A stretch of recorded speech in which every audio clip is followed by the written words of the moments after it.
4 दिन के लिए बम्बई कलकत्ता भी जाएं तो पूरा हिसाब किताब दे के जाएंगे, ये संभालना, ऐसे संभालना, ये चीज़ इतने की है, ये इतने की है, ये ऐसे देना, ऐसे देना। ये राजा ने तो 1 मिनट में ही अपना घर छोड़ दिया। जो जैसे पड़ा था वो वैसे ही पड़ा रह गया।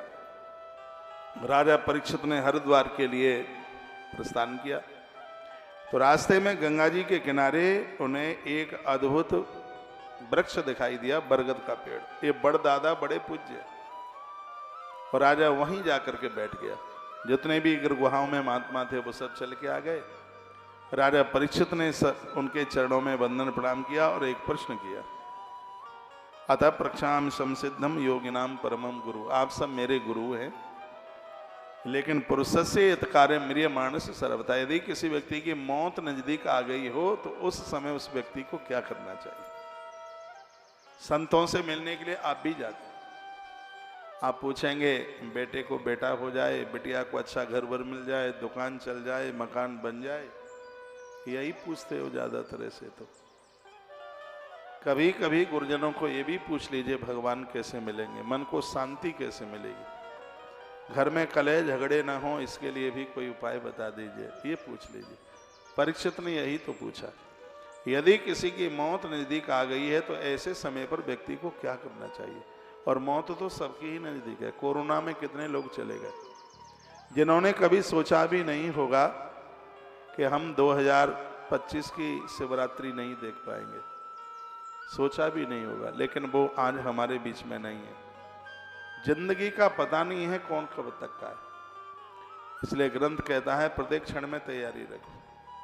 जिनके स्टेशन नजदीक आते हैं वो अपना अटैचा पहले से लगा के रखते हैं। स्टेशन चूक गए तो बड़े परेशान होते हैं, इसलिए चूक नहीं जाइएगा स्टेशन। अपनी तैयारी 24 घंटे रखिए। तैयारी कैसे होगी? बस एक वाक्य जीवन में उतार लो, क्या हमने अभी तक ऐसा शुभ काम किया है क्या कि अटैची उठा के चलना भी पड़े तो हमें द्वारा से अच्छा सा घर मिल जाए, अच्छा सा परिवार मिल जाए, अच्छे से माता पिता मिल जाएं? तो क्या हमने अभी तक क्या ऐसा कोई सत्कर्म, क्या कोई ऐसा काम किया है क्या? जो ये बात सोचता रहेगा उससे कभी अपराध होगा ही। हमारे पास आपके पास धन है, बड़ी बात नहीं है, लेकिन उसको पुण्यों के द्वारा कैसे इकट्ठा किया गया ये बड़ी बात। देखो, जब आप 4 पुरुषार्थ गिनते हैं तो धर्म के बाद में सीधे अर्थ आता है धर्म, अर्थ, काम और मोक्ष, ऐसे ही तो गिनती की जाती है। अर्थ धर्म का छोटा भाई है, तो अच्छे जो लोग हैं उनका भाई अच्छा होना चाहिए, बिगड़ा हुआ नहीं होना चाहिए। धर्म जिसके प्रति लोगों की इतनी श्रद्धा है तो उसका सगा छोटा भाई है अर्थ, जिसे आप नोट कहते हैं, पैसा कहते हैं, तो वो बिगड़ा हुआ नहीं होना चाहिए, वो बढ़िया हो, वो बना हुआ होना चाहिए। पैसा आया है बड़ी बात नहीं है, आया कैसे है तो बहुत बड़ी बात है। परीक्षित की आंख में आंसू आ गए। वो कहने लगे, गुरुदेव मैं क्या करूं? श्रोतव्य मथो जपयम यद कर्तव्यम नव प्रभु स्मर्तव्यम भजनीयम व ब्रूहि यद्वा विपर्यम। हे गुरुदेव, आप मुझे बताएं कि मनुष्य मात्र को ऐसे समय में क्या करना चाहिए? यदि वो श्रवण भी करे तो किसका करे, जप भी करे तो किसका करे, किसका स्मरण करे, किसका भजन करे, और कौन सी वस्तुओं का त्याग करे जिससे उसकी मृत्यु सुधर जाए? हे मुनिवर, नूनम भगवतो ब्रह्मन गृहेषु गृह मेदिनाम न लक्ष्यते अवस्नावपि गोदोहनम या क्वचिद। हे गुरुदेव, आपका दर्शन अत्यंत दुर्लभ है, क्योंकि जितनी देर एक गैया दोई जाती है गृहस्थों के घर पर, उतनी देर के लिए भी यदि कोई महात्मा आ जाए तो साधु उसका कल्याण करके चला जाता है। ऐसा परीक्षित राजा बोल रहे हैं, और ये बड़े भाग्य से होता है कि गुरु लोग आ जाए दिल्ली पर। ये तो हमें लगता है कि सब हमने अपनी मेहनत से इकट्ठा कर लिया है। आपको जो मिला है इसमें माता पिता का आशीर्वाद है, गुरुजनों की बहुत बड़ी कृपा है। गुरुओं की कृपा से शिष्यों की बड़ी तरक्की होती है, दिन दूना रात्रि चौगनी के रूप में उभरता है। क्योंकि कहते हैं अच्छा गुरु, अच्छा संत महापुरुष मिल जाए तो उसकी तपस्या हमारे भाग में आ जाती है। उनसे जुड़ने की इतनी बड़ी महिमा है, उनसे जुड़ने की इतनी बड़ी महिमा। धरती से पेड़ जुड़ेगा तो धरती का रस उसमें आएगा ही। गुरुजनों से भक्त लोग जुड़ेंगे तो गुरुजनों की भक्ति उनके पास अवश्य में चल के आएगी ही, इसमें कोई दुरानी वाली बात नहीं है। तालियां आपकी बज नहीं रही है कि मेहंदी लगा करके आए आप आ जाए। तो साधु संग साधु संग साधु संग रमिए, महापुरुषों का संग कीजिए, महापुरुषों के साथ रहिए, क्योंकि आंख का पलक ऊपर से नीचे गिरे इतनी देर के लिए भी महापुरुषों का संग मिल जावे तो उसमें हमारा कल्याण छिपा है। आग लगी आकाश में झर झर गिरे अंगार, साधुन हो तो जगत में तो जर जा तो संसार। यदि महापुरुष धरती पर न होते तो सब कुछ खत्म हो जाता। आप में बहुत लोग तो ऐसे हैं जिन्हें तो पूजा करने का भी अभ्यास नहीं था, गुरुओं से सीखा, कथा की महिमा गुरुजनों से सीखी, परिवार में किसका कैसे आदर करें यह गुरुजनों से सीखा गया, पता ही नहीं था, मालूम ही नहीं था। तो महापुरुष तो हमारा जीवन बदल देते हैं। कागा से तो हंस बनावे, हंस बनावे तो निर्मल करावे, मिट जाए उर के दाग रे तेरी अच्छी बनेगी, संतन के संग लाग रे तेरी अच्छी बनेगी। जीवन में 4 चीज का होना जरूरी है, लिख लेना भले ही। जीवन में एक मंत्र चाहिए, प्रत्येक दिन जप करो, एक भी दिन एब्सेंट नहीं। सूतक पातक में शुद्धि नहीं है, मानसिक जप करो, लेकिन करो जरूर, इसके बिना कल्याण नहीं है। रोज जप कीजिए। तीर्थों में जाते अपनी माला झोली लेके जाइए, पंचपात्र लेके जाइए, पंचपात्र से कहते हैं। अपना आसन लेकर के जाइए, 10-20 मिनट एक आध माला रोज घुमाओ। ज्यादातर से लोग दीक्षा तो लेके आ जाते हैं लेकिन मंत्र का जप नहीं करते, ये बहुत बड़ा अपराध है। मंत्र जितना इसको स्मरण करोगे उतना ही ये फलदायक होगा। जैसे अंकुश हाथी को बस में कर लेता है, उसी प्रकार से मंत्र भगवान को अपने बस में कर लेता है। मंत्र इतना बड़ा विज्ञान है, मंत्र के द्वारा भगवान को प्रकट होना पड़ता है। मंत्र जप करने से, मंत्र जाप मम दृढ़ विश्वासा, स्वयं भगवान कहते हैं मेरी भक्ति है, विश्वास के साथ में आप जप कीजिए।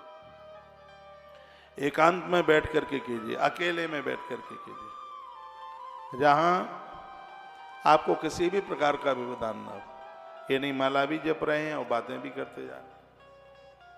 हाँ, माला पूरी हो जाए आप बात कर सकते हैं, या बीच में बोलना है तो वहीं रुक जाइए, बात कीजिए, मुख में पानी डालिए 1 चम्मच, उसके बाद में फिर जब शुरू कर दीजिए तो आपकी माला खंडित नहीं मानी जाएगी। जबकि एक विधि है, सुबह आप जब करते हैं तो पूरब में मुख हो, शाम को जब करते हैं तो पश्चिम में मुख हो, देवताओं के आगे बैठ के जब कर रहे हैं या गुरुजनों के सानिध्य में कर रहे हैं या नदियों के किनारे कर रहे हैं, तो कौन सी भी दिशा में मुख हो उसमें कोई भी दोष नहीं लगता।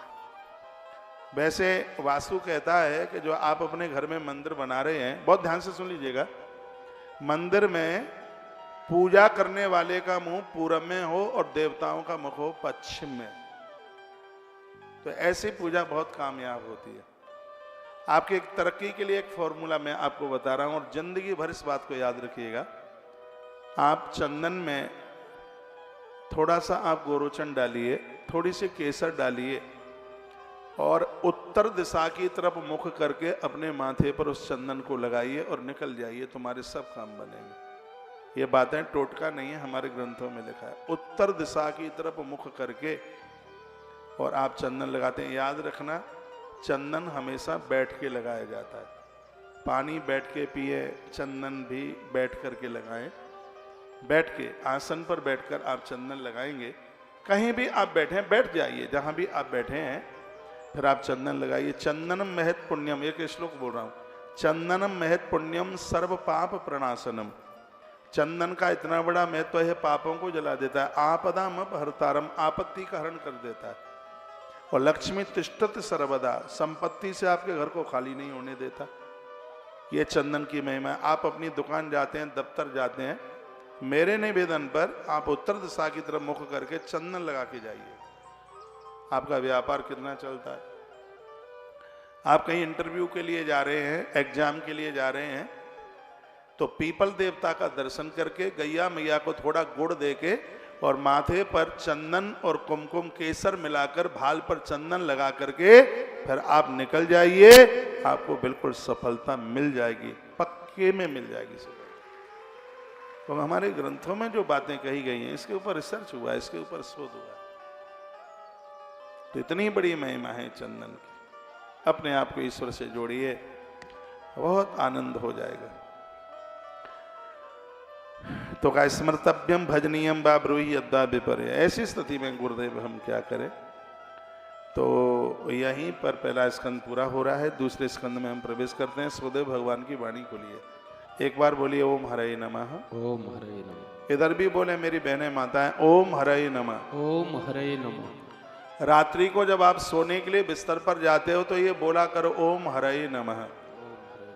इसके उच्चारण करने से भगवान अपराधों का हरण कर लेते हैं और इतनी बढ़िया बुद्धि दे देते हैं कि जो बुद्धि द्वारा से अपराध ना करे। रात को बिस्तर पर सोते समय या भगवान को सुला रहे उस समय 3 बार अपने मुख से बोलिए ओम हरे नमः, ओम हरे नमः, ओम हरे नमः। 3 ही बार क्यों? कल जो अपराध हुए हैं वो खत्म हो जाएंगे, आज जो अपराध हो गए हैं वो खत्म हो जाएंगे। तीसरी बार ओम हरे नमः बोलोगे तो कल अपराध नहीं होंगे। इसलिए 3 बार ओम हरे नमः, ओम हरे नमः, ओम हरे नमः, इसका उच्चारण किया करो। और प्रातः जब आप जागते हो तब क्या बोलना है? हरिओम तत्सत, हरिओम तत्सत, हरिओम तत्सत। आप श्रीमद् भगवद गीता पढ़ते हैं तो इसमें 2 शब्द बड़े अद्भुत लिखे हैं। एक तो है श्री परमात्मा ने नमः, और जब अध्याय पूरा होता है तो वहां लिखा है हरिओम तत्सत।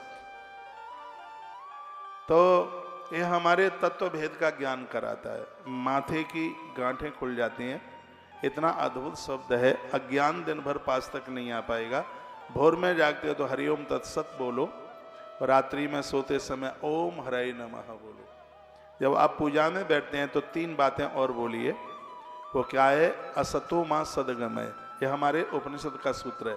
असदो मां सदगमय, इसका अर्थ है प्रभु हमें असत्य से सत्य की ओर लेके चलो। तमसो मां ज्योतिर्गमय, हमें अंधकार से प्रकाश की ओर लेके चलो। तीसरा सूत्र है मृत्युर्मा अमृतगमय, हमें मौत से अमरता की तरफ लेकर के चलो। ये 3 वाक्य भगवान को रोज बोलिए, आनंद में जिंदगी आप जिएंगे। आपको धन कमाने का अनुभव है, परिवार चलाने का अनुभव है, तो एक इस अनुभव को भी अपने पास रखिए जिससे संसार से तरने का अनुभव पास में आ जाए, हमारे पास आ जाए। ये बहुत ज्यादा जरूरी है। आइए, बड़ा प्यारा 10 अध्याय का स्कंद है ये। बरियाने स्ते प्रश्न कृतो लोके तम नप आत्मविषमतम विषाम श्रोतव्यादिशय पर। गुरुदेव ने कहा था, गुरुदेव कौन थे? सुखदेव मुनि का आगमन हुआ, प्राकट्यता हो गई। वही भगवान सुखदेव मुनि पधारे और उसी समय ऋषियों ने खड़े होकर उनका बड़ा आदर किया, मान किया। राजा ने बैठने के लिए बलकल आसन डाल दिया और राजा चरणों में बैठ गया। गुरुदेव को कहा, प्रभु मौत किसी की नजदीक आ गई हो तो क्या करना चाहिए? अब महात्मा सुखदेव मुनि की वाणी खोल रही है। सुखदेव भगवान ने तो जो कहा वो बड़ा अद्भुत था। वो कहते हैं कि राजन तुम बड़े बड़भागी हो, क्योंकि तुम्हें ये पता है कि मैं 7 दिन के बाद मरूंगा। नहीं तो व्यक्ति को कहाँ पता होता है कि मेरे साथ कल क्या होगा। तुम भाग्यशाली हो कि तुम्हें ये तो पता है। राजन तस्मात् भारत सर्वात्मा भगवान ईश्वर हरि श्रोतव्य कीर्तव्य से स्मर्तव्य सदावयम। मनुष्य जन्म का यही इतना सा ही लाभ है, उसे ज्ञान भक्ति वैराग्य प्राप्त कर लेना चाहिए। राजन निद्रा ही यते नक्तम, सुनिए, समय दिन निकल गया कमाने में, रात निकल गई सोने में, कुछ तो वो कर नहीं पाया। मैं तुम्हें एक ऐसी अद्भुत कथा सुनाता हूँ। इदम भागवतम नाम पुराणम ब्रह्म समितम, जिस कथा का नाम है भागवत। जिसे सुनकर के सोया हुआ व्यक्ति जाग जाता है, अपने आप को पहचान लेता है और इतने बढ़िया कर्म करता है कि जिनको कर्म को करने से संसार से उसका कल्याण हो जाता है, उसका आत्म उद्धार हो जाता है। वो ग्रंथ है श्रीमद् भागवत। इस कथा को सुनो।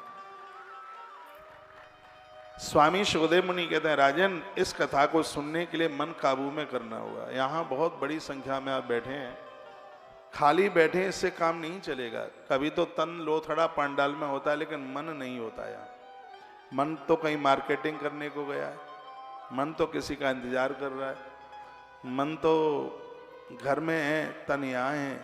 तो यहाँ सुखदेव भगवान परीक्षित राजा को कथा सुनाते हैं उससे पहले ये कहते हैं कि भागवत की कथा कल्याण तब करेगी मन भी वहीं हो जहां बैठे हो। मन हुआ एक बार के लिए, तन भले ही ना हो लेकिन मन कथा में हो।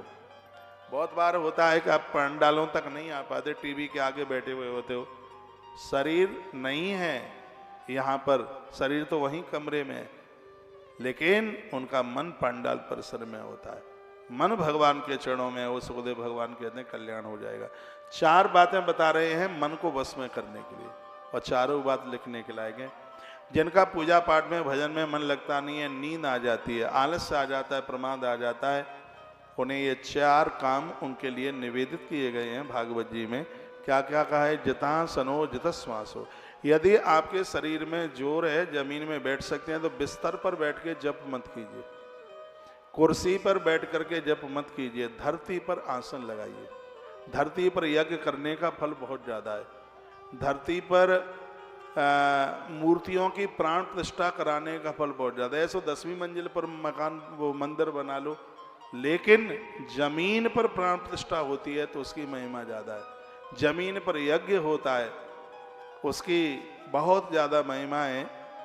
धरती की इतनी बड़ी महिमा है, तो आसन लगा करके धरती पर भोजन और भजन ये दोनों काम जमीन में करो। जितासनो, अपना आसन जीतिए, अभ्यास कीजिए, एक आधा घंटा भूमि में बैठ सके। मैं तो यहाँ तक कहता हूँ कि कुर्सियाँ ये वृद्ध लोगों के लिए हैं। यदि आप जमीन में बैठ सकते हैं तो जमीन पर बैठ करके ही भोजन और भजन का आनंद लीजिए। जमीन की तो बात ही अलग है, और जिंदगी पर्यंत आप जमीन को नहीं छोड़ेंगे तो जमीन का मालिक परमात्मा नारायण वो आपको नहीं छोड़ेगा कभी भी। वैसे भी चौकी पर बैठने वाला चौकीदार, जैसे हम चौकी पर बैठे, अब ऐसी व्यवस्था सी बना गई है तो चौकी पर बैठे चौकीदारी कर रहे हैं, और आप बैठे हैं जमीन पर, तो सच मानिए जमींदार आप हैं, चौकीदार हम हैं। बड़ा तो जमींदार ही होता है, वक्ता से श्रोता ही बड़ा होता है। ये कथा 9 दिन की कथा है, तो कम से कम 9 बातें तो जीवन में चल के आ जानी चाहिए जिससे हमारा कल्याण होगा। देखो मैं श्लोक पढ़ रहा हूँ, जितासनो, अपना आसन जीते। कभी भी भोजन घोंटू तोड़ करके, घुटने तोड़ करके नहीं, मैं कहूँगा कभी भी भजन घुटने तोड़ के नहीं। बहुत लोग कैसे बैठते हैं बताऊं मैं?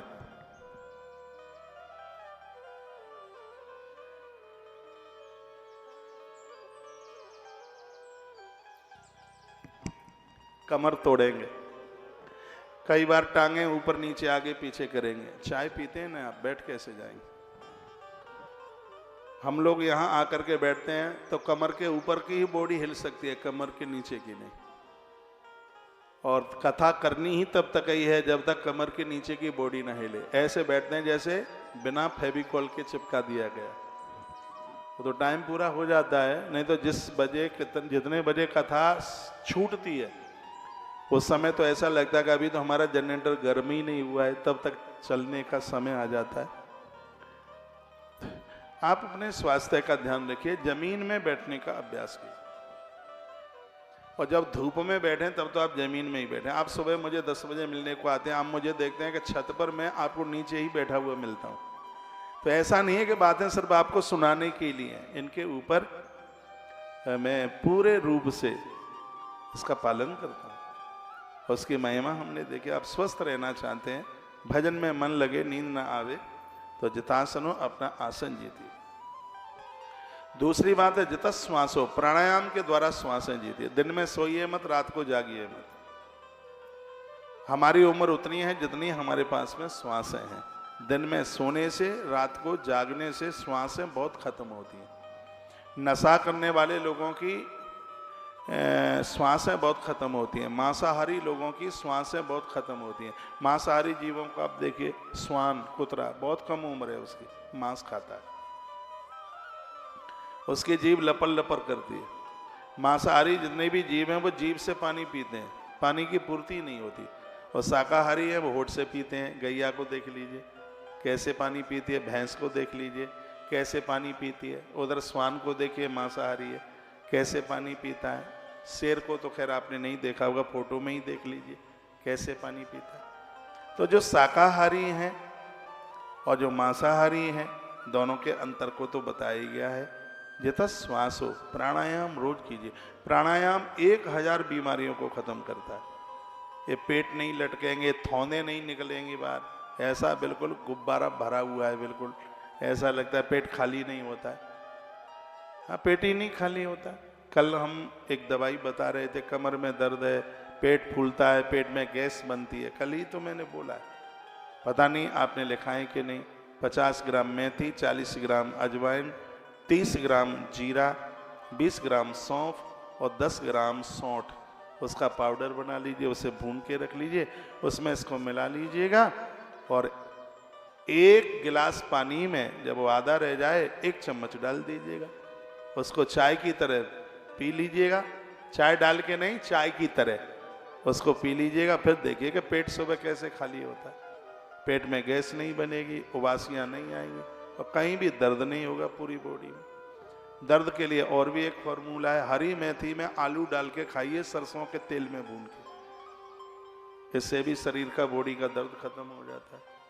इन दिनों में सरसों की सब्जी स्वास्थ्य के लिए बहुत फायदेमंद है। आंख की रोशनी बढ़ाने के लिए चने के जो हरे पत्ते होते हैं उसकी सब्जी बहुत फायदा। पहले के लोग कितने होशियार होते थे, इसलिए सब देसी साग ही बनते थे घर में, इतने बीमार भी नहीं होते थे। यदि उस समय इतनी बीमारियां हो जाती तो इतने तो अस्पताल भी नहीं थे, लोगों को बचना मुश्किल हो जाता। लेकिन उस समय का खान पान ऐसा था कि लोग अपने आप में स्वस्थ होते थे। आजकल माताएं ज़्यादा बीमार हो रही हैं, बुरा नहीं मानिए, सबसे ज़्यादा चटोरापना आप ही करते हैं। कभी मैगी खाएंगी, कभी चाउमीन खाएंगी, कभी ढकोला खाएंगी। ढकोला कहते हैं, क्या कहते हैं? डोसला कहते हैं।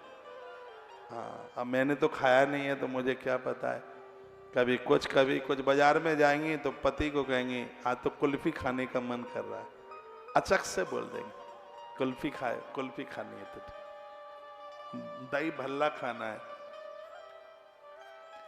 एक बीमारी का ये कारण। और एक दूसरी बीमारी का कारण एक सर्वे में आया है कि माताएं ज्यादा बीमार हो रही हैं क्योंकि तो भूखी ज्यादा रहती है। इसलिए सुबह नाश्ता टाइम पर कीजिए, सास भले ही कुछ भी खाए, खाने पीने में बिल्कुल आगे रहिए, सुबह समय से खा लीजिए, क्योंकि ज़्यादा भूखा रहने से भी डायबिटीज होती है। ज़्यादा उपवास करना भी, अब ज़्यादा उपवास शरीर झेल नहीं रहा है और आप दे उपवास बहुत मानता है तो 7 दिन में 5 दिन उपवास ही करती है, तो उपवास भी पूरा होता नहीं, एडमिट और हो जाती हैं जाके, फिर पति को और बेचारे को दिक्कत होती है। तो यदि शरीर आपका झेल रहा है, ये उद्यापन क्यों होते हैं?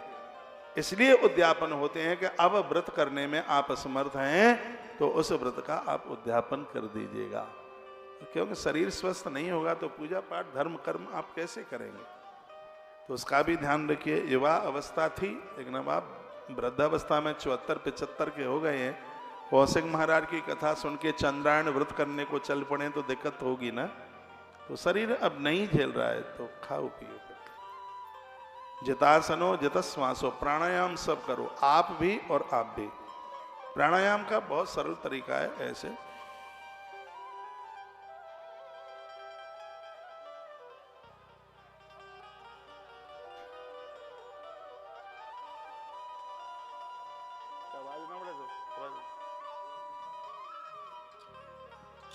श्वासें इतनी जोर से खींच करके मन छोड़ देना कि नाक में हाथी बिगड़ जाए। धीमे धीमे ऊपर लेके जाइए, अंदर घुटने दीजिए, फिर उसको धीमे धीमे छोड़िए। एक बार मेरे तरह बैठिए, सीधे, बिल्कुल एकदम सीधे बैठिए। ध्यान की ये मुद्रा, उंगलियां अंगूठे के नीचे होती हैं, रीढ़ की हड्डी बिल्कुल सीधी होती है और आंखों से नाक का अगला भाग देखते देखते नेत्रों को बंद कर लेते हैं। जैसे अपनी आंखों से नाक का यह भाग न दिखे उसकी मृत्यु 6 महीने में हो जाएगी, ऐसा से पुराण में लिखा है। कान में उंगली डाल करके झंकार न सुनाई पड़े उसकी मौत 6 महीने में हो जाएगी। दिया बुझकर यदि उसकी गंध नाक न पकड़े तो उसकी भी मृत्यु 6 महीने में हो जाएगी। बच्चे को जन्म लेने में 9 महीना लगता है तो उसको मरने में 6 महीने लगते हैं। 6 महीने पहले से मौत के संकेत आरंभ हो जाते हैं। ये पार्वती ने पूछा था तब भगवान शंकर ने बताया। तो भगवान महादेव कहते हैं कि यदि तुम्हें ऐसा कुछ दिखाई दे, ऐसा चिन्ह दिखाई दे, जो ये बताया जा रहा है, तो तुम्हें उसी समय से शुभ कर्मों में, मंत्र जप में लग जाना चाहिए, क्योंकि जो मेरे मंत्र का जप करता है मैं उसकी मौत को टाल देता हूं। ये भगवान महादेव ने से पुराण में, जब कोई ऐसा मृत्यु का संकेत दिखाई दे तब मंत्र जप के द्वारा, अनुष्ठान के द्वारा, मार्कंडेय जी को 12 साल की ही उम्र थी। आज हमने सोमवार व्रत की कथा सुनाई, उसमें एक साहूकार के बेटे की उम्र 12 ही साल थी, लेकिन जप के प्रभाव से, व्रत के प्रभाव से, और फिर वो बालक बड़ी लंबी आयु जिया। मौत को, जो बीच में समय पूरा नहीं हुआ है, बीच में मौत आ गई है, कल भी मैंने बोला है, तो उसको टाला जा सकता है। आज की कथा में मैं जोर दे रहा हूं, प्राणायाम रोज कीजिए। प्राणायाम करने से अंदर की शुद्धि हो जाती है, अंदर का विषैलापन बाहर हो जाता है, विषाक्त चीजें हैं बाहर आ जाती हैं, और यदि आप यह कर रहे हैं तो आप अच्छा जीवन जी रहे हैं। प्राणायाम तुम्हारा मोटापा नहीं बढ़ने देगा, कोलेस्ट्रॉल नहीं बढ़ने देगा, हाई बीपी, लो बीपी को बिल्कुल स्थिर बना करके रखेगा। प्राणायाम कीजिए आप। हफ्ते में 2 बार गौ माता का घी गर्म करके दोनों नथुओं में 1-1 बूंद डालिए। माइग्रेन की बीमारी नहीं होगी, सिर में दर्द नहीं होगा कभी। एक और चीज मैं बता रहा हूं, आप कर सकें, अजवाइन, काला नमक भून के एक डिब्बी में रख लो, रात को सोते समय आधी चम्मच की फंकी लगा के थोड़ा गर्म पानी पी लो, और फिर आप देख लीजिए ये आपके स्वास्थ्य को कितना मजबूत कर देगा। कोई भी बीमारी ना रहेगी, इतना अद्भुत उपचार है इसका। यदि किसी को शराब पीने की लत लग गई है, छोड़ना चाहता है, छूट नहीं रहा है, तो गर्म पानी में 1 चम्मच शहद और 1 चम्मच नींबू डालकर उसे पिलाइए, उसे नशा से नफरत हो जाएगी। आयुर्वेद बोलता है, शराब छूट जाएगी, नशा छूट जाएगा, जो भी कोई नशा है वो छूट जाएगा। और छोटा सा उपाय है, गर्म पानी में 1 चम्मच शहद और 1 चम्मच नींबू का रस, दोनों को मिला करके, घोंट करके, घोल करके पी जाइए, स्वास्थ्य ठीक हो जाएगा। मैं भागवत जी का श्लोक बोल रहा हूं, जितासनो जित श्वासो। फिर कहा है तीसरा सूत्र, जित संगो। संगत अच्छे लोगों की करें, बढ़िया लोगों की। जो खोटे लोग नहीं हैं उनकी संगति कीजिए, क्योंकि संगत का बड़ा असर होता है, बहुत भारी असर होता है। गोस्वामी जी ने बड़ी सुंदर चौपाई डाली, हो सकता है आपसे आती हो, बोलिए हमारे साथ। बरु भल भास नरक करिता, बरु भल भास नरक करिता, दुष्ट संग जिमि देहि विधाता, बरु भल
नरक कहता तो संग जिमि तेहि विधाता, बरु भल भास। आप सभी लोग अपने आप को पूछिए कि आपके मित्र कैसे हैं। आपके बच्चे बाहर पढ़ते हैं, एक बार के लिए पढ़ाई में कमजोर हैं, सब ठीक हो जाएगा, लेकिन ये जरूर देखिएगा कि उनके यार दोस्त मित्र बांधव कैसे हैं। यदि खोटे मित्र मिल गए हैं तो पनिया ढार हो जाएगा बच्चों, चाहे बेटी है चाहे बेटा है। मित्र मंडली ठीक होनी चाहिए, बढ़िया होनी चाहिए, जिनका खान पान ठीक हो, जिनका स्वभाव, जिनका व्यवहार ठीक हो। एक बात मैं आपके बीच में कहूंगा और मुझे विश्वास है कि उस बात को आप स्वीकारेंगे भी। बात इतनी सी है, दुकान नहीं चल रही है, चल जाएगी पक्का। घर में कोई बीमार है, चिंता न कीजिए, बिल्कुल ठीक हो जाएगा। कर्जा बढ़ गया है, वो भी उतर जाएगा, बिल्कुल चिंता न करना, बिल्कुल ठीक हो जाएगा। लेकिन एक बात के लिए चिंतित रहना, वो बात यह है कि घर का चूल्हा न बिगड़ जाए, घर की रसोई न बिगड़ जाए, रसोई ऐसी न हो जावे कि जिस रसोई का एक घूंट कोई साधु न पी पावे, जिस रसोई की एक थाली भगवान को भोग न लगा सके। जिस परमात्मा ने सब कुछ दिया है, जिनकी रसोई ठीक नहीं है, वो भगवान का कभी भी भोग नहीं लगा पाते। अपनी रसोई में वही बनाइए जिसका भोग भगवान को लगता है। तामसी, मांस, मछली, इन सब चीजों को अपनी रसोई से दूर रखिए। मैंने घरों में बंद कर दिया है जाना। मुझे जाति बरादरी से 1% भी कोई दिक्कत नहीं है, मैं सबके यहाँ जाता हूँ। एक बात से मैंने घरों में जाना बंद किया है, कथा सुनते हैं, तीर्थ यात्रा करते हैं, तुलसी पूजते हैं, लेकिन अंडा और मछली के बिना नहीं रह पाते। तो हमें बड़ा भय लगता है फिर जाने में। और मैं तो कहता हूं कि जिनके घर में शराबी हैं, जो लोग शराब पीते हैं, मदरा पीते हैं, या मदरा बेच करके जिनके घर में पैसा आता है, जिन्होंने मुर्गी फार्म हाउस बनाया है और ऐसा करके जिनके घर में पैसा आता है, प्लीज वो लोग हमें न बुलाए। मैं तो हाथ जोड़ करके बोलता हूँ, बस कथा में आते रहिए, जीवन सुधर जाए। उस घर का पानी भी पीने का धर्म ही क्या है जिसके घर की रसोई ठीक नहीं। अपनी रसोई को ठीक कीजिए और अपने बच्चों को बचाइए ऐसे लोगों की संगति से। इस ग्रंथ में क्या कहा, जितासनो जित श्वासो जित संगो, संग ठीक कीजिए। फिर अगली बात कही है जितेंद्रिया, अपनी इंद्रियों के ऊपर काबू पाइए। 10 इंद्रियां हैं, 5 ज्ञान की है, 5 कर्म की है। हाथ बुरा ना करें, इसके ऊपर कंट्रोल करो। गलत जगह पान ना जाए, इसके ऊपर कंट्रोल करो। जीभ गलत ना खाए, इसके ऊपर कंट्रोल करो। आंखें गलत ना देखें, इसके ऊपर कंट्रोल करो। आपने पड़ोसी को जीता, कुछ भी नहीं जीता, लेकिन जिसने इन दुर्गुणों को जीत लिया वही धरती का महायोद्धा है। 10 मुख का अर्थ जानते हैं, जो 10 इंद्रियों से खाता है, भोग करता है, उसे 10 मुख कहते हैं। और राम की विजय इसी बात में ही है, जो 10 प्रकार के दुर्गुणों को समाप्त कर देता है, वही तो प्रभु राम है। खाने में दुर्गुण है, देखने में, ये सब दुर्गुण रावण के पास थे। उसका खान पान भी ठीक नहीं था, उसकी दृष्टि भी ठीक नहीं थी, उसके हाथ के कर्म भी ठीक नहीं थे, उसके पांवों की यात्रा भी ठीक नहीं थी। व्यक्ति 10 जगह से अपराध करता है, और जो इन 10 दुर्गुणों को जीत ले वही धरती के प्रभु राम, राजा राम है, वही राम है। जो रावण 10 मुख 10 जगह से होने वाला अपराध जो उसे जीत ले, राम। इसको जीतने के लिए लक्ष्मण की जरूरत है, इनको जीतने के लिए जानकी की आवश्यकता है, इनको जीतने के लिए हनुमान की आवश्यकता है। ये अकेले ही नहीं जीता जाएगा रावण, इसके लिए हनुमान चाहिए। हनुमान एक संत है, हनुमान वो अद्भुत महापुरुष है जो ऐसे प्रभु राम की सेवा में लगा है, जो अपना तो मान ही नहीं चाहता। हनुमान का मतलब ये है कि जिसने अपने मान का हनन कर दिया वो हनुमान है। ऐसे लोग आपके पास हैं। माता जानकी, जिसकी आंख में पति के अलावा कोई बैठा ही नहीं है, आपकी घरवाली से आपकी तरक्की होती है। आप में ऐसे बहुत लोग होंगे जिनकी शादी के बाद में जिनकी तरक्की हुई है, नौकरी मिली, व्यापार बढ़ा, क्योंकि उस नारी के इतने पुण्य हैं जिसकी वजह से आपको तरक्की मिली, आपको ऊंचाई मिली। रावण के उद्धार में माता जानकी का एक बहुत बड़ा तप है।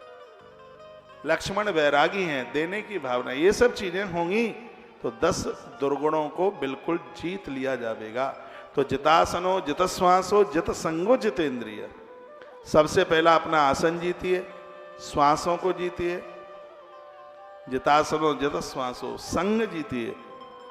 और अपनी इंद्रियों को, इन भड़काऊ इंद्रियों को जीतिए। जो चीज़ तुम्हें खाने में बहुत ज़्यादा फायदा कर, बहुत ज़्यादा स्वादिष्ट लगती है, वही तुम्हें रोगड़ बना देगी। तो उन चीज़ों से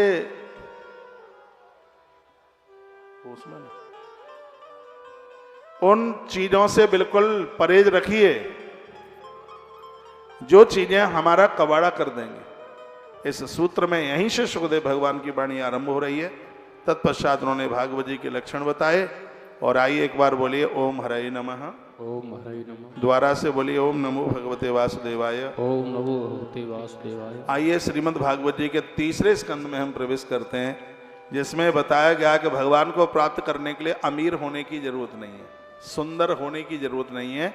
भगवान को प्राप्त करने के लिए भक्त होने की जरूरत है। और उसी में महात्मा विदुर और माता विदुरानी की कथा सुनाई। 56 रसोई दुर्योधन की ठुकराई और भगवान श्री कृष्ण ने माता विदुरानी के घर में केले के छिलके खाए। यह उनकी बड़ी महिमा है, ये उनका बड़ा महात्म्य है। तो महात्मा विदुर की कथा भी ग्रंथ में बड़ी अद्भुत है। तत्पश्चात मैत्रेय और विदुर का एक बड़ा अद्भुत संवाद है, जिसमें पूछा गया कि दुनिया कैसे बनी। तो कहा ब्रह्मा ने अपने आप को 2 भागों में बांट दिया। एक भाग से स्त्री बनी, दूसरे से पुरुष बना। जो स्त्री बनी उसका नाम है माता शतरूपा, और जो पुरुष हैं वो हैं श्री मनु जी महाराज। पूरी दुनिया में जो भी कुछ दिखाई दे रहा है वो सब मनु जी महाराज की औलाद है, चाहे वो मुसलमान हो चाहे ईसाई हो, कोई भी हो। इस मृत्यु लोक में सबसे पहला यदि कोई मनुष्य आया, उनका नाम है मनु। मुसलमान लोग इसको आदम कहते हैं। तो आदम शब्द से आदमी बना और मनु शब्द से मनुष्य बना। इस मृत्यु लोक का सबसे प्रथम पुरुष चल के आए हैं, वो श्री मनु जी महाराज है। तो उनका आगमन हुआ। शतरूपा जो उनके तप तेज से प्रकट हुई थी ब्रह्मा जी के से, उन दोनों का वर्णन करा दिया गया। उन्होंने आदेश मांगा, हमें क्या करना चाहिए, सृष्टि की रचना करनी है, धरती है नहीं। उसके लिए भगवान वराह नारायण ने अवतार लिया और दुष्ट हिरण्याक्ष को मारकर भगवान ने धरती श्री मनु जी महाराज को दी। श्री मनु जी महाराज ने 5 संतानों को पैदा किया। मनु जी के 5 संतानें हुई, 3 बेटियां थी और 2 बेटे थे। बेटियों का नाम था आकुति, देवहूतिश्चा, प्रसूति, ऋतविस्वता। आप बड़े भाग्यशाली हैं, सबसे पहलम पट्ट बेटी आ जाए। लेकिन ये दुर्भाग्य, बेटा आता है तो नगाड़ा बजता है, और बेटियां आ जाए तो तवा उल्टा पटक देते हैं, पता नहीं कौन सी आफत आ गई है। बेटियों का आदर कीजिए, मान कीजिए। सच में एक आप अच्छे बाप हैं, अच्छे पिता हैं, आपके घर बिटिया आई है। बेटी का उत्सव मनाओ, जन्म उत्सव मनाओ। कल मेरे पास में कोई पिता अपनी बेटी को लेके आया, हमने दिया जलाकर उसकी आरती उतारी, उसे तिलक लगाया और उसके चरण छूकर हमने उस कन्या का आशीर्वाद लिया। बेटियां इस धरती की रीढ़ की हड्डी है, और आपको बेटियों के आगमन पर दुख होता है, पीड़ा होती है, तो आप अच्छे माता पिता नहीं हैं, आप अच्छे वाले दादा दादी नहीं हैं। ये दुर्भाग्य देखिए, बेटी किसी को नहीं चाहिए और बहू सबको चाहिए। आज भी 2-3 माई मेरे पास आई कि बेटा 32 साल का हो गया है, इसकी शादी हो जाए, कोई उपाय बता दो। ना मुझसे ही उपाय होता तो सबका ही विवाह करा देता, कोई रडुई क्यों रहता बिना शादी के। एक बात, बहू सबको चाहिए। और मैंने ये भी पूछ लिया, माँ बहू चाहिए? हाँ। पुत्र वधू चाहिए? मैंने कहा बेटी है एक आध घर में? कहा बेटी नहीं है। बेटी नहीं है पर बहू चाहिए, बेटी नहीं है। और मैंने तो पूछ भी लिया कि बेटी क्यों नहीं है। मेरी बात को दिल्लगी में मत लेना, ये आज ही की बात है। मैंने पूछ लिया कि बेटा है, बेटा 2 है, बेटी नहीं है। मैंने कहा क्यों नहीं है? कहा उधर में संतान थी, सास ने लड़ा, मुझे लड़ाई करी, तो फिर मैंने गर्भ में उस बेटी को खत्म करा दिया। अब बताए क्या कहेंगे आप? मुझे सुनकर इतनी पीड़ा हुई, इतना कष्ट हुआ। बहू सबको चाहिए, कन्या किसी को नहीं चाहिए, बेटी किसी को नहीं चाहिए, बहू सबको चाहिए। ये ग्रंथ कहता है कि इस धरती पर सबसे पहले कन्या चल के आई है। बेटी इधर देखिए, 3 बेटी प्रमाण मिलता है, आकुति, देवहूतिश्चा, प्रसूति, ऋतविस्वता। 3 बेटियां, देवहूति, आकुति और प्रसूति। 3 कन्याओं के बाद 2 पुत्र हुए। एक का नाम था उत्तानपाद और एक का नाम था प्रियव्रत। अभी मैं दिल्ली में शिवपुराण की कथा कह रहा था, वहां मैंने निवेदन किया, भाग्यशाली है वह है जिनके घर में बेटों से बेटियां कम से कम दूनी हो। लेकिन जिनको तो एक भी नहीं है, बहू ले ली 4 और बेटी एक भी नहीं है, तो प्रकृति के ऋणी हो गए। और जिनके घर में बेटा है और 1 और बेटियां हैं 2, तो उन्होंने प्रकृति से बहू 1 ली है, पुत्र वधू 1 लिए है और प्रकृति को कन्याएं 2 दिए हैं, इसलिए प्रकृति उस पुरुष की ऋणी हो गई है। तो बेटियों का तो आदर करो। 20-22 साल 23-24 साल तुम्हारी देहली पर है, ये तो दूसरे घर की वंश स्रोत है। बताते हैं कि जो माता पिता बेटी का कन्यादान करते हैं उसके हाथ से सब दान पूरे हो जाते हैं। एक ऐसा दान कन्यादान ही तो है जिसमें आंख में आंसू के अलावा होता ही क्या। बेटियों को विदा करना बहुत भारी मुश्किल होता है। वो तो जिस पिता ने विदा किया है, ये तो उससे आप पूछ लीजिए ये कितनी सहज है। मंडप के नीचे बैठी हुई होती है, मेरी तरफ भी ध्यान दे लो भाई। मंडप के नीचे बैठी होती है, आचार्य के द्वारा कहा जाता है, पंडित जी कहते हैं बेटी पति के बामंग में आके बैठ जा, रो पड़ती है। कहती है गुरुजी मैंने उस घर को तो देखा नहीं है, मैं किसी को जानती नहीं हूँ, मुझसे यदि कोई त्रुटि गलती हो गई तो वो लोग मुझे घर से बाहर कर देंगे, मेरा जीवन का वजन कौन झेलेगा। मम्मी पापा तो हमेशा तो नहीं रहेंगे, कौन मुझे संभालेगा। वो रोती है। रोने की आवाज़ उसके भाई को पता लगता है कि जीजी रो रही है। वो दौड़ के आता है, अपनी बहन के कंठ से लिपट जाता है, कहता है बहन क्या बात है। वो रोती है, कहती है भैया जीवन कपला गाय की तरह, हमारा तो कोई अस्तित्व ही नहीं है। पिताजी आज मुझे घर से बाहर कर रहे हैं, मुझे दुख है, मुझे कष्ट है जिस घर में जा रही हूँ। पता नहीं वो लोग मुझे स्वीकारेंगे कि नहीं। मेरी किसी गलती पर यदि मुझे घर से बाहर कर दिया गया तो मेरा जीवन कैसे निकलेगा। भाई रो पड़ता है, उसकी आंख में आंसू होते हैं। अग्नि की साक्षी में कहता है मैं ये सौगंध खा करके कहता हूँ बहन, जहां तेरा पसीना गिरेगा वहां मैं रक्त की धार बहा दूंगा, मेरा जीवन तेरे लिए होगा। आज भी बहन को जितना भरोसा अपने भाई के ऊपर होता है उतना भरोसा उसे अपने पति के ऊपर भी नहीं होता। पति धोखा दे सकता है, भाई धोखा थोड़ी देता है। और ये आप देखिए द्रौपदी, प्रमाण संगी देखिए, द्रौपदी का वसन साड़ी खिंच रही है, 5 पांडव बैठे हैं, हथियार लिए हुए बैठे हैं।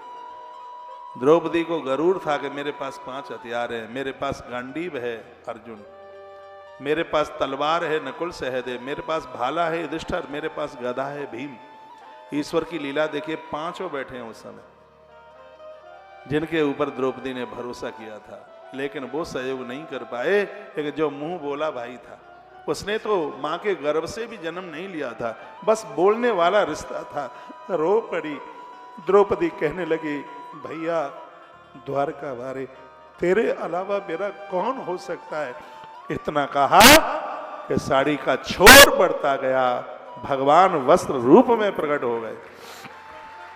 साड़ी विच नारी है, नारी विच साड़ी है, साड़ी ही की नारी है, नारी ही की साड़ी है, बसन रूप भय से भगवान पधारे। स्कंद पुराण में कथा आती है, बलराम जी ने अपनी बहन सुभद्रा का कन्यादान किया। ये मैं भाई बहन की बात बता रहा हूं, बहनों से कभी मत लड़ा करो। तो कन्यादान किया। बलराम ने कहा सुभद्रा, छोटी बहन थी, सुभद्रा तू मुझसे आज जो मांगेगी वो मैं तुझे दूंगा। मेरी छाती फट रही है, तुझे विदा करना मेरे लिए बड़ा मुश्किल है, तू मुझसे मांग ले, तुझे क्या चाहिए। सुभद्रा बलराम जी के गले से लिपट गई, कहने लगी भैया कलयुग आ रहा है, पता नहीं कलयुग में भाई लोग बहनों को मानेंगे कि नहीं। बस मैं तो ये चाहती हूं कि मेरे भाई लोग कलयुग में भी मुझे न भूल पाए।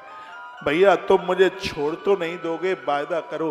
बलराम रो पड़े, कहा कलयुग में भी मेरी बहन तुम हम भाइयों के साथ ही रहेगी। वही बलभद्र और भगवान कृष्ण जगन्नाथ भगवान के रूप में बहन सुभद्रा उनके मध्य में बैठी हुई है। भाइयों के साथ बहन बहुत अच्छी लगती है। आप कोई उत्सव करने को जा रहे हो, नोटों का थैला बहन के हाथ में दे दो, उससे मांग करके खर्च करो, बरकत होगी। तुम्हारी घरवाली पैसों में हेरा फेरी कर सकती है, कितने भी गरीब घर में बहन गई हो वो तुम्हारे पैसों में कभी हेरा फेरी नहीं करेगी। ये बहन है। यदि आप ऐसा करेंगे तो वो रो पड़ेगी, कहेगी भले ही मेरे विवाह को 25 साल हो गए हैं, आज भी इस घर में मेरी जरूरत है। इसके आशीर्वाद तुम्हें दिन दूना रात्रि चौगने के रूप में उबार देंगे। जो भाई लोग बहनों से रूठे हैं वो बहुत बड़ा जघन्य अपराध कर चुके हैं। बहनों के बिना यज्ञ पूरे नहीं होते, बहनों के बिना शादियां पूरी नहीं होती। अरे बहन के बिना तो सत्यनारायण भगवान की कथा पूरी नहीं होती। इन बहन बेटियों से लड़िए मत। बेटी का अपमान दक्ष ने किया, उसकी क्या हालात हुई से पुराण में कथा आती है। आप बेटियों से लड़के भला चाहते हैं या बहनों से लड़कर के भला चाहते हैं तो ये कभी भी संभव नहीं है, कभी संभव नहीं हो सकता। नारी का तो बहुत आदर, बहुत मान होना चाहिए।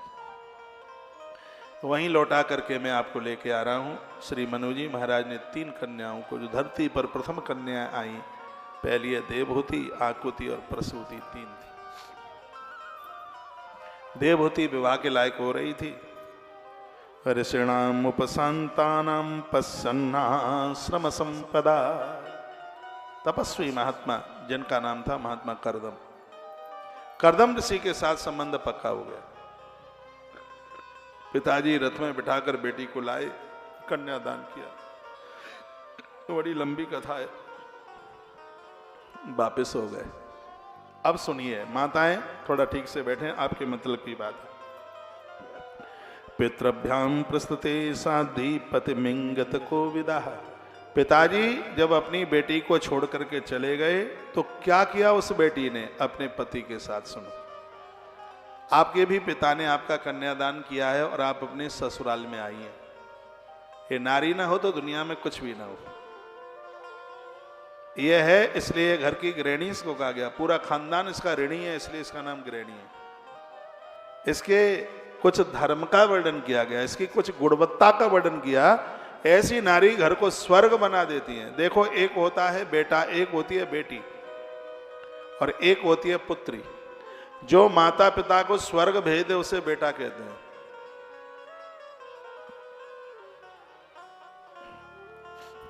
उसे बेटा कहते हैं। जो माता पिता को स्वर्ग भेज दे उसे बेटा कहते हैं।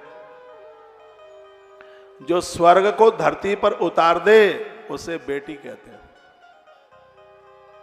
और स्वर्ग में रहने वाला परमात्मा जिस परिवार को अपनी गोद में बिठा के लेके जाए उसे पुत्र वधू कहते हैं। ये उसका स्थान, उसके द्वारा ये पूरे पुरखों का कल्याण हो जाता है। उस नारी में कौन से गुण होने चाहिए? भागवत जी में बताया जा रहा है, वर्णन किया गया है कि माता देवहूति के पति वृद्ध थे, बिल्कुल बूढ़े, बूढ़ा था पति। नित्यम परिचर्या भवानी भवम प्रभु। इसने अपने पति की सेवा है वो ऐसे की जैसे माता पार्वती परमेश्वर महादेव की सेवा करती है, ऐसे सेवा है। उन गुणों का वर्णन किया गया जो इस नारी में जो गुण थे। इसके यहाँ भगवान कपिल प्रकट हुए। यदि नारी के अंदर ये गुण होंगे तो उसके यहाँ भगवान पैदा हो जाएगा, भगवान प्रकट हो जाएगा। कौन से गुण होने चाहिए नारी को, वो आप लिख भी सकते हैं। वर्णन किया गया है, विश्रमेणात्म शौचेन गौर वेद दमेन च शुश्रूषया स्वेदेना बाचा मधुरया च हो। वर्णन किया गया है नारी के लिए उसके अंदर यदि होना चाहिए तो सबसे पहले विश्वास, पूरे परिवार का विश्वास जीत के रखे। तुम 8 दिन की या 4 दिन की कह के गई हो अपने पियर, तो 5वां दिन नहीं, चौथे दिन पहुंचना है। घर का एक एक व्यक्ति आपके ऊपर विश्वास करे, आपके लिए ताले न डालने पड़े घर में। ये नारी के अंदर ये गुण होना चाहिए। पति और पत्नी के बीच में बहुत विश्वास। आज संशय ज्यादा होता है, इतना संशय होता है कि मोबाइल में भी ताले डाल करके रखते हैं। हमारा मैसेज पत्नी ना पढ़ ले, पत्नी भी सोचती है कि हमारा घर वाला ना पढ़ ले। ऐसी कौन सी दूध की मलाई रखी है, लोग 10-10 ताले डाल के फिर उसको ऐसे घुमाते, पता नहीं क्या क्या करते हैं मोबाइल। मुझे तो करना नहीं आता कि मेरे मोबाइल में तो ताले होते नहीं है। कोई भी पढ़े, खुली मुसलमानी, कभी डाला ही नहीं है ताला। इन बच्चों को पता। गीता कहती है जब ये संशय जीवन में आएंगे तो संशय आत्मानं विनश्यति, ये संशय आत्मा को भी मार डालेंगे। पति और पत्नी के बीच में, सास बहू के बीच में बहुत बड़ा विश्वास होना चाहिए। कहा गया विश्रमेण आत्म स्वचेन। नंबर 1 क्या कहा गया? विश्वास। नंबर 2 पवित्रता। आत्म स्वचन यानी पवित्रता। नारी के लिए 1 महीने में कुछ दिन ऐसे हैं वो पूजा पाठ में नहीं जा सकती, मंदिर में नहीं जा सकती, रसोई में नहीं जा सकती। इसका पालन करना चाहिए, वो पवित्र बन करके जिए। अगली बात है ऐसे काम करे कि परिवार का गौरव बढ़ाए। लिखाएं गौरवेण दमेन च, गौरव बढ़ाए, ऐसे काम करे। संतान को इतना बना दे तो उसका नाम हो जाए दुनिया में। मैं कहता हूं कि केसर के लिए कश्मीर चाहिए तो अच्छी औलाद के लिए अच्छी मां चाहिए। अच्छी मां के बिना अच्छी औलाद नहीं पैदा होती। तो ऐसे काम करे जिससे गौरव बढ़े, चाहे वो बेटी है, चाहे वह नारी है, चाहे वो वृद्ध माता है, तीनों के लिए कहा गया। बेटियां आज भी इस युग में ऐसी बेटियां हैं जिन्होंने बड़ा नाम बढ़ाया, बड़ा माता पिता की गर्दन ऊंची हो गई। आज माता पिता को बड़ा भय लगता है, बेटी बाहर पढ़ने को जाती है, कहीं नाक ना कट जाए, समाज में इज्जत कम ना हो जाए। बेटियां वह हैं जो माता पिता की नीची कभी नहीं होने देती। पत्नी वह है जो पति की कभी नीची नहीं होने देती, और माँ वह है जो बच्चों की गर्दन को कभी नीचा नहीं होने देती। ये नारी का स्वरूप है। रिपोर्ट करने के लिए मन जाइए थाने, थोड़ा अपने आप को बदल दो, थोड़ा सा आदमी बदल जाएगा, सब काम ठीक हो जाएगा। पत्नी दावा करे, अचंभा लगता है आज के युग में। पत्नी रिपोर्ट करे, FIR करे पति के लिए, तो पति लोगों को सुधर करके रहना चाहिए कि नारी तुम्हारी रिपोर्ट FIR करने को न जाए। तुम दोनों का एक अद्भुत जोड़ा है, धर्म की गाड़ी के 2 बैल हो तुम। ये वासना का खिलौना नहीं है कि कामना की पूर्ति हो गई, तू अपना घर देख, हम अपने घर बैठे।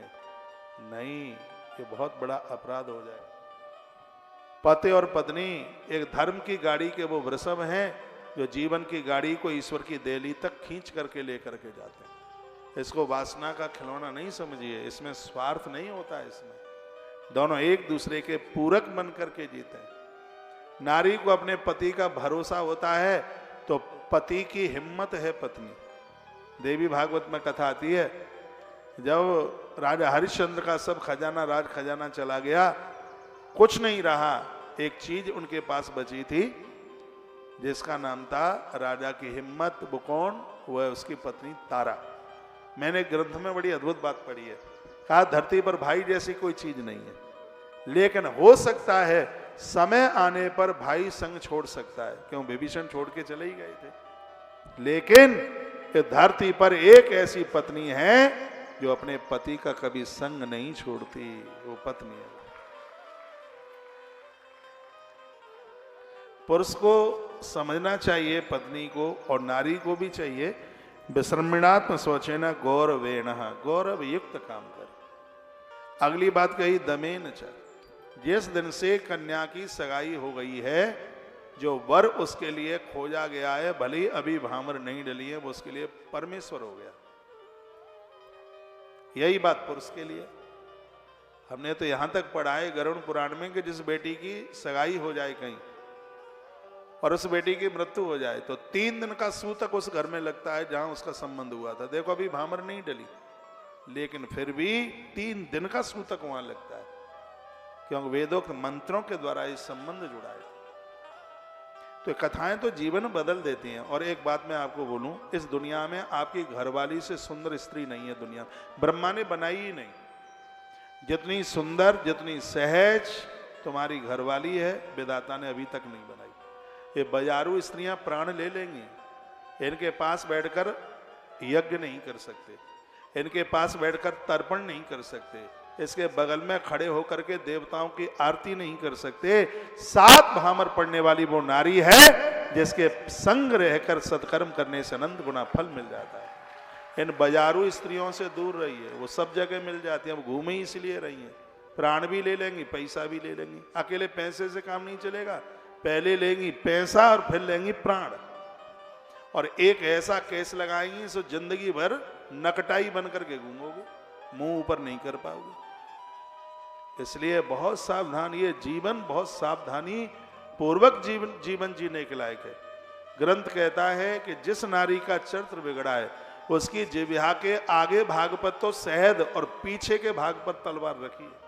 पहले मीठा बोलेगी, फिर भौंक देगी, पेट में पार कर देगी तलवार, सो किसी काम के नहीं रहेंगे। इसलिए सावधान रहिए। मैं अपनी मातृशक्ति के लिए निवेदन करना चाहूंगा। आपके लिए बड़ी सुंदर बात कही, दमेन च, इंद्रियां भड़काऊ हैं, इंद्रियां बहुत कमजोर है, बहुत ज्यादा कमजोर है, लपलपाती रहती हैं। वो धरती पर वही नारी साक्षात भवानी है, किसी भी सुंदर पुरुष को देखकर उसकी आंख में वो पुरुष ना बसा हुआ हो। इसलिए ग्रंथ कहता है कि तुम्हारे आदमी से योग्य, तुम्हारे आदमी से सुंदर, अभी धरती पर तुम्हारे पति से सुंदर ब्रह्मा ने कोई आदमी नहीं बनाया। लेकिन यह दुर्भाग्य है, पूरा जीवन निकल जाता है, एक नारी अपने पति को पहचान नहीं पाती। जी दिन भर काम में लगा रहता है, झूठी फूंडी सौगंधें भी खाता रहता है। इसका अपना खर्चा क्या है?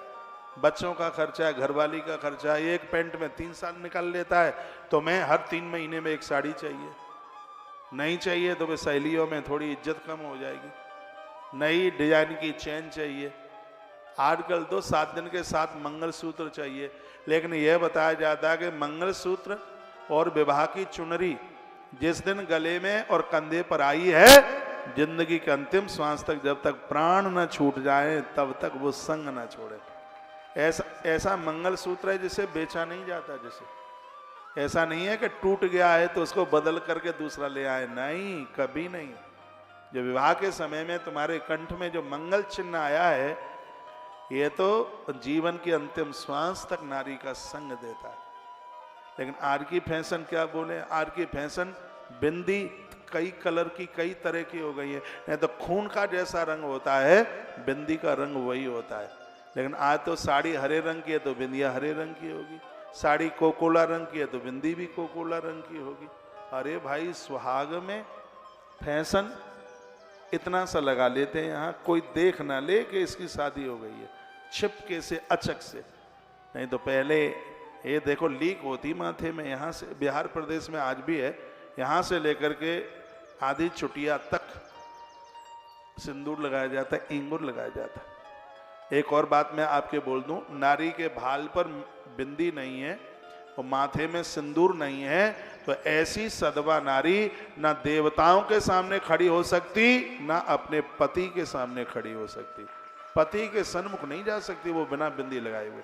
हमारा ग्रंथ कहता है बिना सिंदूर लगाए हुए वो पति के सन्मुख नहीं जा सकती। अब मैं आपको प्रमाण बता देता हूं। मेरे प्रभु श्री राम जी दरबार में आ गए थे। हनुमान जी को राम जी ने कहा, अरे जानकी अभी आई नहीं, जा अपनी माँ को बुला के ले आ और कह दे कि राम, कह दे कि प्रभु आ गए। तो हनुमान जी गए, कहा मैया भगवान आ गए हैं, आप जल्दी चलिए।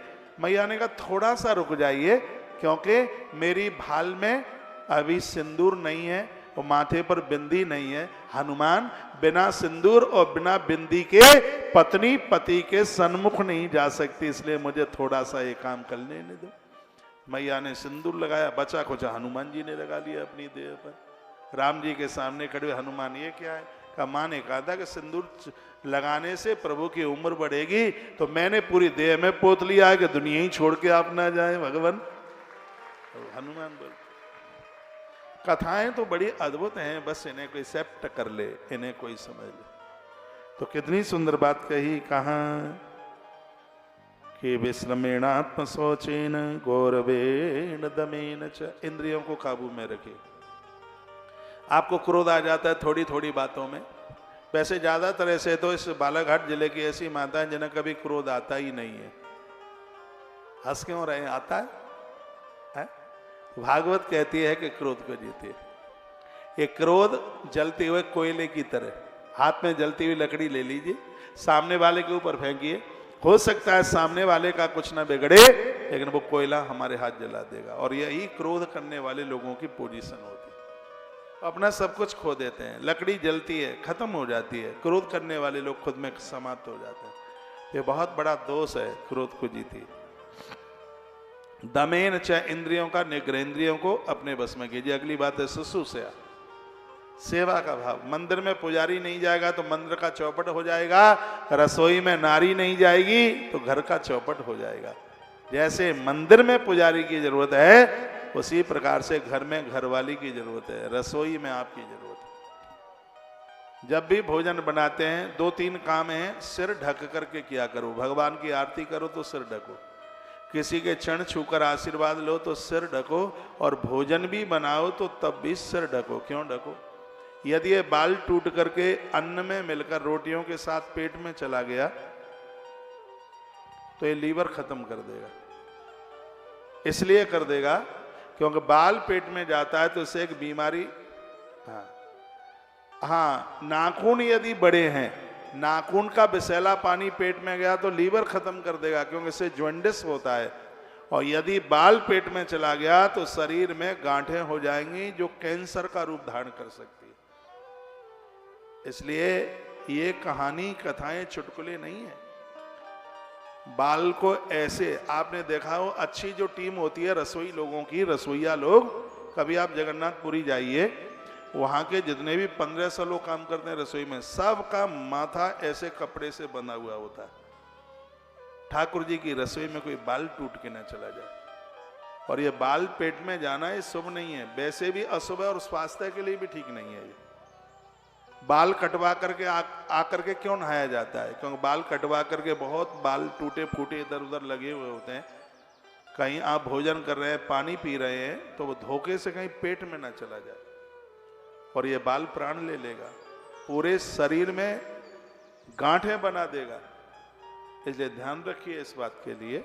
माताएं सुन रही हैं तो उस समय जूड़ा बांध के, सिर बांध करके तभी रसोई बने। शुश्रूषया, परिवार में सेवा का भाव आपके अंदर होना चाहिए।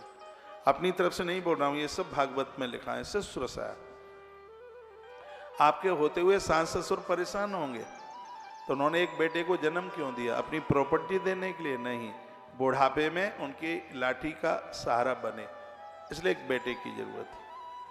आपको पता है कि माता पिता की हड्डियां गंगा जी पहुंचा करके बेटा माता पिता के ऋण से मुक्त हो जाता है, तो बेटी कैसे होती है ऋण और ऋण मुक्त कैसे होती हैं? 2 चीजें बताई बेटियों के लिए। एक तो उसके मम्मी पापा को उसका कन्यादान करने का सौभाग्य मिल जाए।